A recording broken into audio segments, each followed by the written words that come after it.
ஒரே ஒரு தீபம் தான் ஏற்ற வேண்டும்.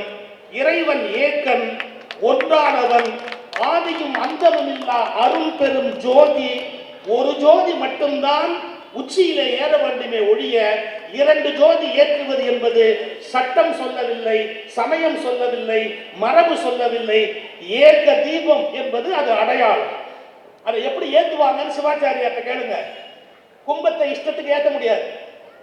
மற்ற எல்லாத்தையும் நீங்க ஏத்துற மாதிரி கும்பத்தை ஏற்ற முடியாது. கும்பத்தை எப்படி ஏற்றுறது தெரியுமா?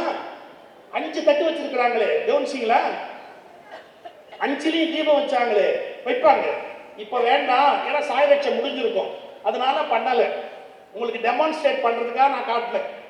5 தீபம் வைப்பார்கள். 5 என்ன கணக்கு அது? இறைவனுக்கு 5 முகம், பஞ்சமுகன் இறைவன். சத்யோஜாதம், வாமதேவம், அகோரம், இப்படி ஈசானம், தத்புருஷம். அதாவது அந்த 4 பிளஸ் மேல ஊர்துவம். ஊர்துவம்னா மேல் நோக்கி எரியுது. அந்த கும்பத்தை ஏற்றுற போது அவங்க என்ன மந்திரம் சொல்லுவாங்க? பூர்ணமித. பூர்ணமித, பூர்ணம்னா முழுமையானது, அபிண்ணமானது. பூரணம், பூரணம், பூரணம். அந்த வாக்கியத்தை சொல்லி அந்த கும்ப தீபத்தை ஏற்றுவாங்க. பூரணத்தை 2ஆ பிளக்கலாமா? நம்முடைய கோயில் மரபுப்படி நாம் விளக்கேற்றுகிற போது முதலில் பலவாக தீபங்களை ஏற்றிவிட்டு முடிவில் உச்சி தீபம் ஏற்றுகிற போது ஒரு கும்பத்தில் ஒரு தீபம் ஏற்றுவோமே ஒழிய அதை பலவாக பிளக்கக்கூடாது. 5 தீபங்கள் ஏற்றி ஊர்த்துவமான தீபத்தை மட்டுமே கும்ப தீபமாக, ஒற்றை தீபமாக காட்டுவார்கள். நீங்க புரிஞ்சுக்கிறதுக்காக சொல்றேன்.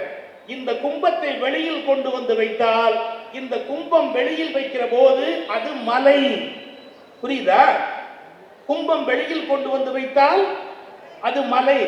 இதன் மீது தீபம் ஏற்றுவது போல் மலை மீது தீபம் ஏற்றுவது என்பது அந்த மலையை கும்பமாக்கி தீபம் ஏற்றுகிற ஒரு நிகழ்வு. அப்ப எத்தனை தீபம் ஏற்றுறது? சொல்லுங்க, எத்தனை தீபம் ஏற்றணும்?